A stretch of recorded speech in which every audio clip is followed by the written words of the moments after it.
My name is the Reverend Michael Drew Davis, and as we continue this time of conversation together, we will continue our conversations that we're having each week with our book study with the Dr. Reverend Adam Hamilton and the Words of Life. Today, we have made it up to the second commandment, and last week we talked a little bit about thou shalt not have any gods before me, and specifically in this video, we talked about what it would mean to not have any other gods before us, including God.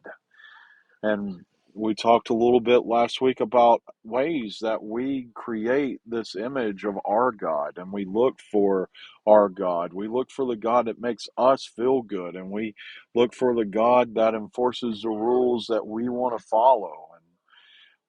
The dangers of even putting God before God.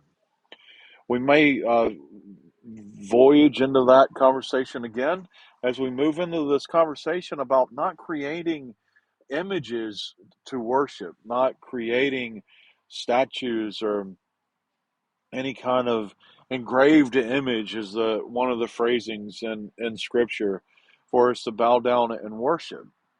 Now, I want to journey with this conversation because sometimes having a tangible image in front of us enables us to express what we are feeling spiritually and emotionally.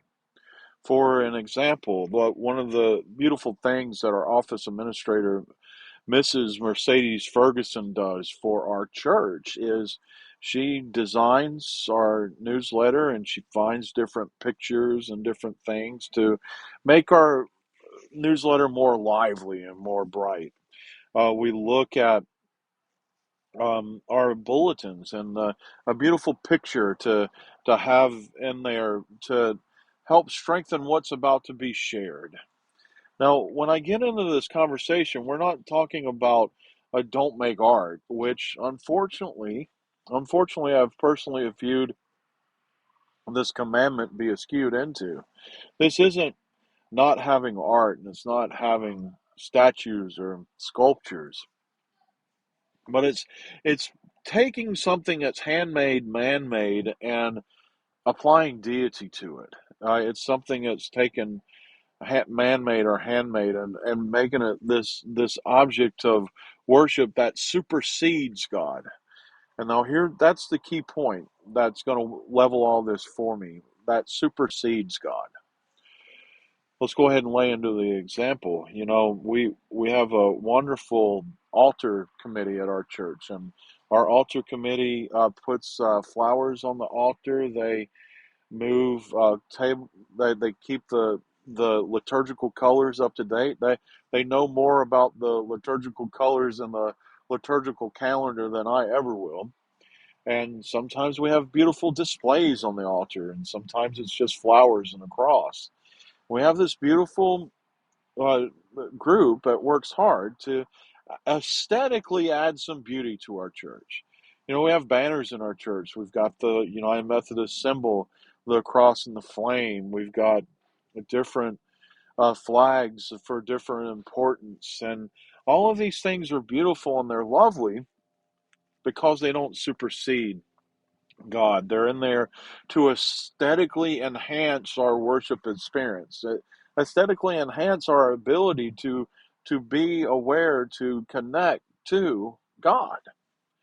Now, when we get into this conversation, here's the difference, and it's the phrase that supersedes the importance of God.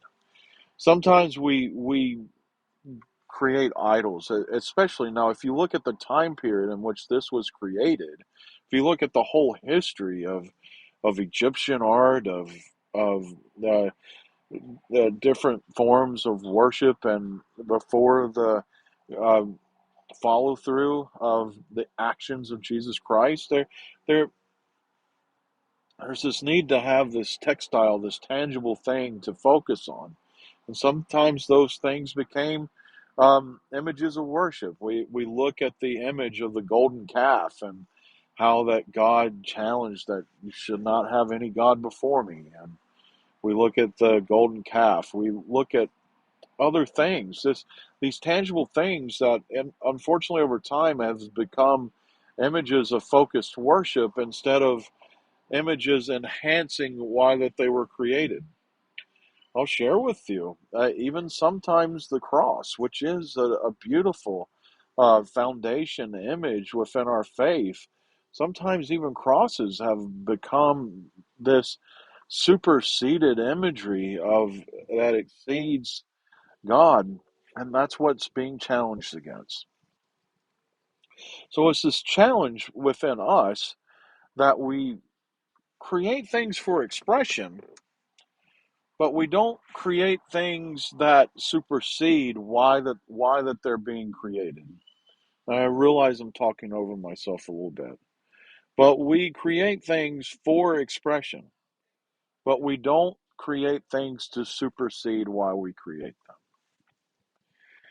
Let's talk about uh, the imagery that we have within the golden calf that I just explained. And unfortunately, today, as I'm sharing this video, the only image of a worshipped structure that I can think of will be the golden calf. Is it's anything that draws our mind's eye away. It's any image that doesn't enhance our worship, but it draws away from our worship.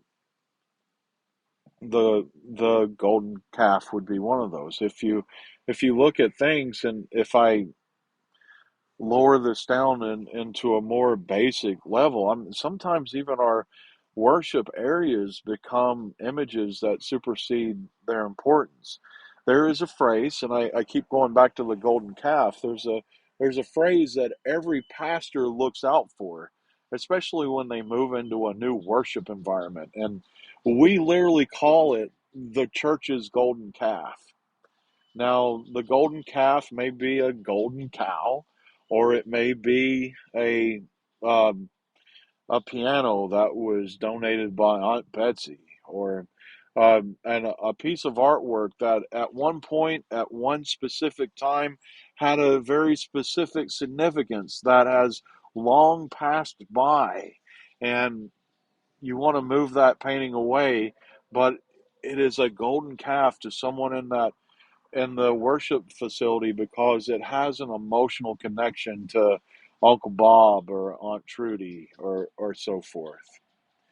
There's some things that we invest so much importance in that they begin to supersede why they were brought there. I'll use the image of musical instruments. I'll use the image of piano. The churches end up with 7 or 8 pianos because that we want to have them for music, and then a church needs to trim them down. And I've heard rumors of, and I cannot say, and I will not say that I have had a firsthand account in this, but I I have a friend that has been in meetings where became arguments because a church has 5 pianos and 2 of them work, and they only have one music leader that kind of sort of plays piano. Everything's gone to the drum machines and the guitars nowadays, but they can't get rid of the 3 pianos that they don't have anymore because, well, Aunt Trudy or Uncle Bob or Aunt Trixie donated it, and they have a long-term significance. So now that item in this conversation is no longer about why it's there, but it becomes more significant than why it was created, like the golden calf. It became an image of worship or thanks or gratitude, but then it became the item of worship. Sometimes our images of God becomes those things, and I'll tie this back into our conversation last week. Sometimes that we should have no other God before us, even God. We bring our own image and our own prescribed happiness into our image of God, and that's who we want. I think about there's a French philosopher, his name is Voltaire, and Voltaire once made the statement that uh, did God create man in his own image, or did man create God in his image? And I think about that a lot, especially as I deal in situations where individuals are deep-heartedly rooted in something. And again, I'll share with you, tangible objects are very important to allow us to express things in ways that we just cannot express on our own. Sometimes we need that beautiful artwork. Sometimes we need Rembrandt's rendition of the prodigal son so that we have this visual image in front of us of something that helps us connect to the importance of that story. Sometimes we need the beautiful cross that's right in front of the church so that we have this tangible visual image in front of us that we can connect to it and connect to our emotional connections to what Jesus Christ did on the cross. Sometimes we need that beautiful piano, that beautiful Steinway grand piano, so that we have this glistening image of this music that we use to celebrate God. But where this conversation goes in this commandment is when that we begin to worship the object more than the reason we have the object. Let's go back into the statement by Voltaire, the French philosopher Voltaire, because that kind of fits in to where it's not always a tangible thing, but it's an idea that becomes the graved image that we worship more than God. Sometimes it's a desire and it's a longing that becomes the grave image that we worship more than God. And sometimes we need to process, like we talked about last week.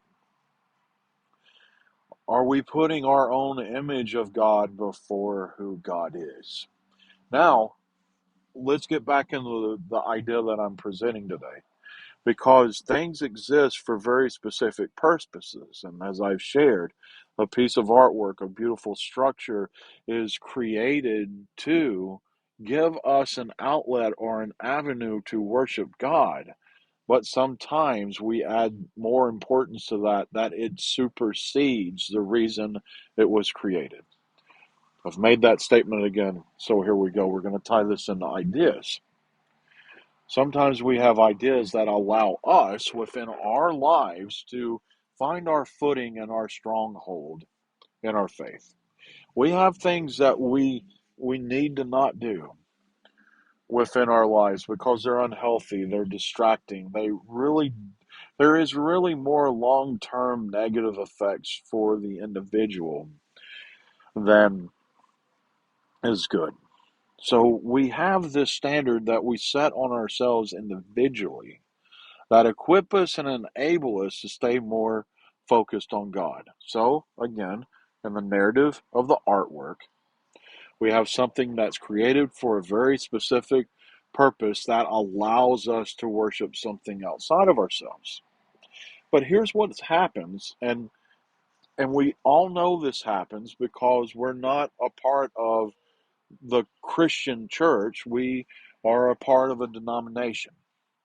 Now, I'll speak very specifically. This is where denominationalism begins to be the the platitude or the platform that helps us worship supersede the worship. There's reasons that some of us follow Martin Luther and some of us follow John Calvin and some of us follow John Wesley, is because there's something within their philosophies that we connected to. It became the vessel that we use to connect to the thing outside of us. Now, something that I see in different ways, and we've all seen this in different ways, we as United Methodists right now are dealing with this certain way. We've become so entrenched within the tool that allows us to connect to the thing outside of us that it becomes so important to us that we need everybody else to do it too. And that's where denominations come from. Once upon a time, someone had a beautiful idea. One time, long, long ago, a dear man had an idea and wrote the 99 Theses and nailed it on the door of the cathedral, and there you go. Protestants. And they're good and they're healthy. But then sometimes that becomes a war in the argument, doesn't it? Sometimes when we place the vessel that allows us to connect to the greater thing and allow it to become the greater thing, it becomes this divisive image that has caused Methodists, Catholics, Presbyterians, Lutherans, Baptists, and Wesleyans, and all the sort, because we get to these moments that the practice sometimes became more important than the worship, and then here we are.